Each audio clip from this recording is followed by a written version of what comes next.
Hello friends, for today's video I wanted to go through a list of my top books that I picked up within Q4. A few things to note before we jump into it. As always, I like separating my top new fantasy releases from my top books. When I say top books, the things that I'm pulling from are backlist fantasy as well as books from other genres, as I think that this format allows for me to have a decent balance between new releases and other books. And I already did my top new fantasy, so if you're interested in those, I'll have that linked. For today, even though I can pull from other genres, it so happens that my top books that I picked up this quarter are backlist fantasy works, so we're just going to be sticking to fantasy today. If you're interested in any of these, I'll have them linked. I would love to know, though, before we jump into it, what has been your standout, your top 3 books that you have picked up within Q4, or your top 2 or your top 1, whatever book you thought was an absolute standout. Let me know. I always love seeing what your favorites are, but on that note, let's go ahead and jump into it. After the exceptionally glowing review that I gave Talon Sister by Jen Williams, I'm sure it is no surprise that that is on my list of top books from Q4. Apologies, I don't like having gush reviews so close to when I do my top books because it feels very repetitive, but I also happened to have picked it up shortly before we came up on the end of the year, so sorry to, shove it down your throats again. But also, I feel a little bit like I'm cheating today because typically when I talk about my top books, I have my top 3 books, and 2 of the 3 are going to be books from this duology today. So when I did my review gushing about this, I had already picked up the second book, but I hadn't finished it yet. And then since filming that, before putting it up, before editing it, I finished the second book. So by the time that review came up, I had finished. The sequel is called Titan Child. And they're both just so good. And I thought about trying to find something else that stood out to me from this quarter.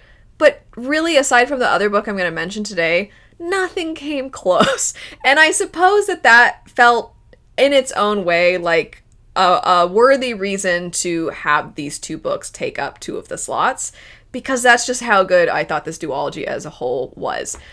If you didn't see that gush review, letting you know a little bit about this, I give a quick little snippet of if you like this and you like this, there's a chance you like this, a comp titles way of describing it. And the comp titles I gave were if you like Princess Mononoke and or if you like the video game Elden Ring. And you kind of smush those together. I really think that this feels like an awesome combination of those things. Within the second book, you do get a lot more, I would say, fairly overt inspirations known to you within that second book. Not that there was none within the first, but the second one has some pieces of lore that she's very clearly not trying to hide within that second book. Did that take away from the creativity of Jen Williams' world building? I didn't think so whatsoever. I thought it was a really cool incorporation of this particular thing. I don't want to say what the clear inspiration was within the second book. It was not the entirety of the book. It was just a piece of it. And I think that's why her world building is always so unique and so cool, is because she takes things that we're somewhat familiar with and then she builds upon them and adds her own unique flair. I think a really good example of this that isn't even from Talon Sister and Titan Child would be within her other series that I love, The Winnowing Flame. There are these beings known as Eborans, and in some ways Eborans feel like elves, in other ways Eborans feel like vampires, because they do drink human blood. In the past, they drank from this tree. It always sounds so bizarre when I'm talking about her works, because the world building is, when little kids try to tell stories and they're really bad at differentiating details that are important, and they just start spewing like, and then this happened, and then also I went here and I was wearing this, and you're just like, okay, and they're kind of bad at filtering when they're telling you a story.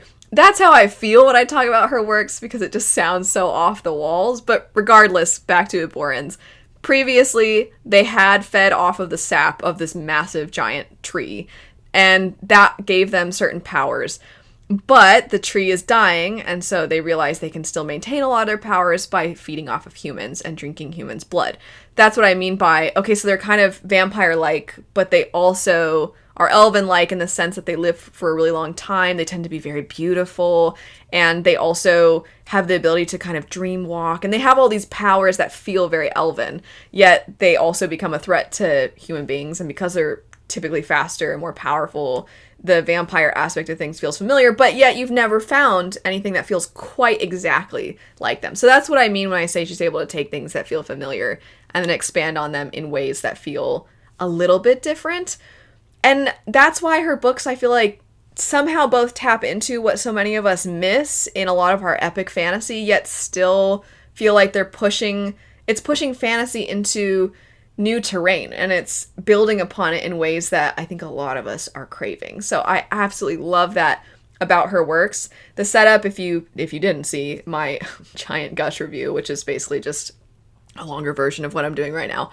But within the first book, you have a world where there have been these beings known as Titans that have primarily died off. Titans are from different species of mythological beings. So, for example, you have griffins, you have wyverns, you have these massive bears, you have all these different awesome creatures, and most of them have been wiped out.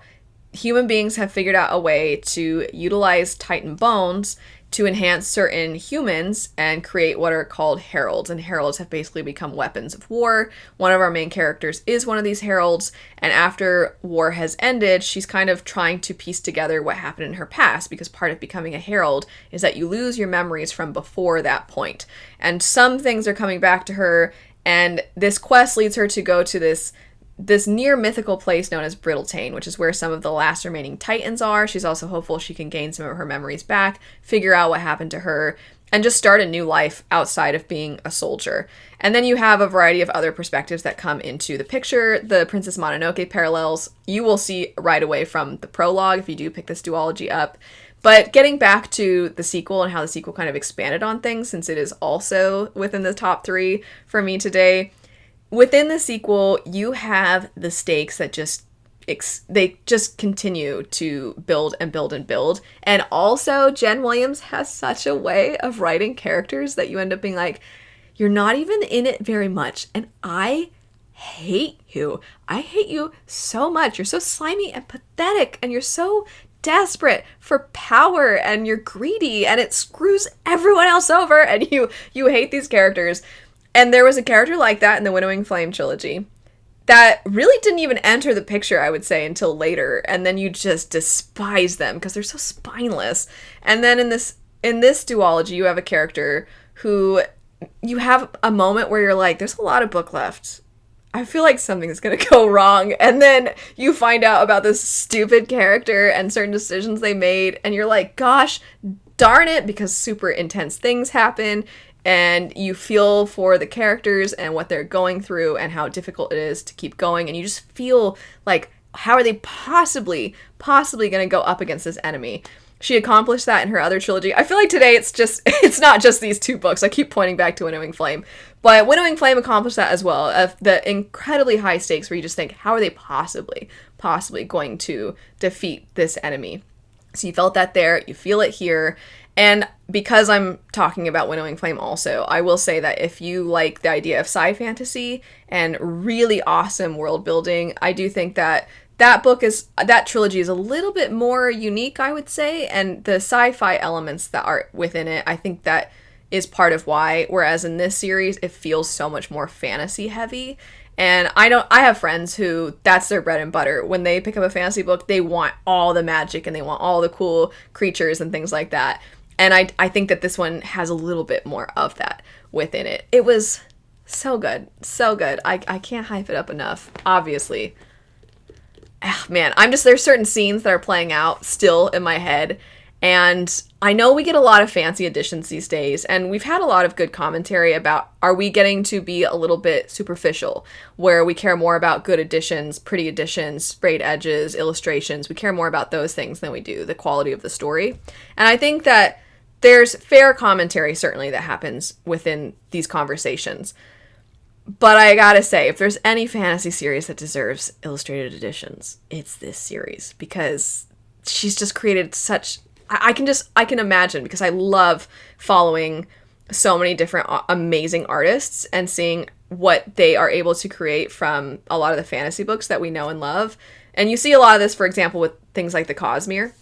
And I'm just like, I just need some of these artists to discover this series and create artwork for it, because it would be amazing. It would be so good.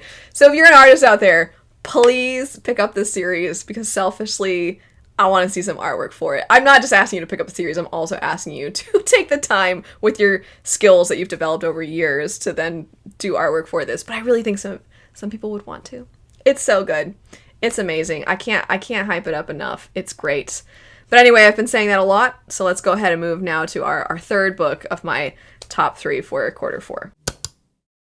Interestingly, this next one I'm mentioning also happens to be within a duology, so I really lucked out this year when it comes to picking up what I felt were very solid fantasy duologies, and that would be A Fire Endless by Rebecca Ross. Every time I mention anything by Rebecca Ross, I tend to compliment the writing. I do think that most people know Rebecca Ross through Divine Rivals, which is a YA duology, and I did quite like Divine Rivals. A River Enchanted and A Fire Endless are very different in their tone, in their worlds, but I do think that her writing just lended itself really nicely to the setting that was in this. And also the way that magic kind of tied together with the characters, the way all of that comes together with the writing, I thought was a really beautiful blend.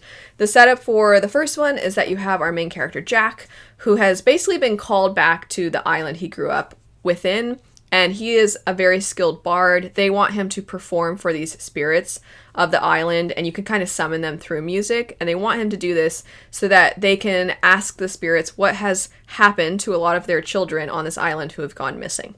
And you don't know if the spirits are involved in this because they're very wily and they're kind of trickster-like. You don't know if it's them or this rival clan that also exists on this island. You don't really know who's responsible, or is there something else that's transpiring?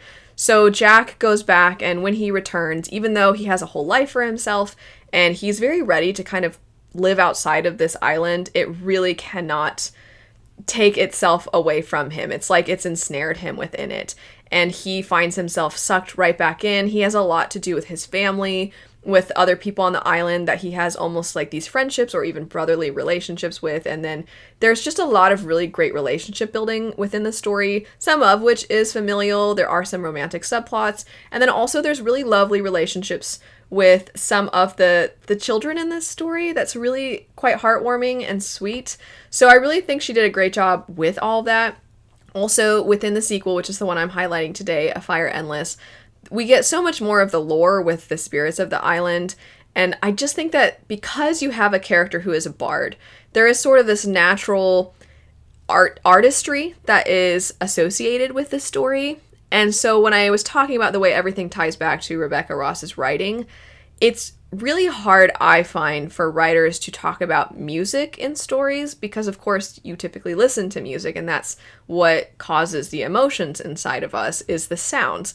So being able to use words to kind of evoke that same feeling just in your descriptions of the music, but then also of everything else, of the land, of the weather, of the spirits, of the way things look, being able to sort of tie all that together and create this feeling that a lot of us have when we listen to music, I think is very challenging, and I really feel like she rose to that challenge and did a fantastic job. And I will admit, I'm quite picky with that kind of stuff because of the fact that sorry to bring it up, but I majored in music, I'm a violinist, and sometimes when authors are trying to tap into those things I'm describing with music, it just feels like they don't really know what they're talking about, and it almost feels too artsy and too dramatic. And there is sort of a aspect of music that grounds you because there is a practicality to you have to learn certain positions, you have to have decent technique as well, and of course you have the emotions that come out when you're performing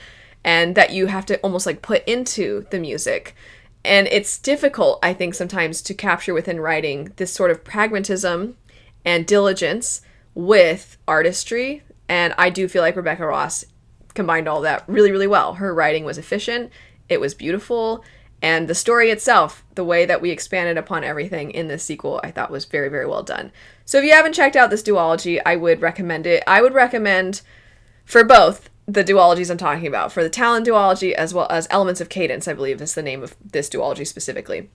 If you're going to check these out, I would say set aside some time to read both books.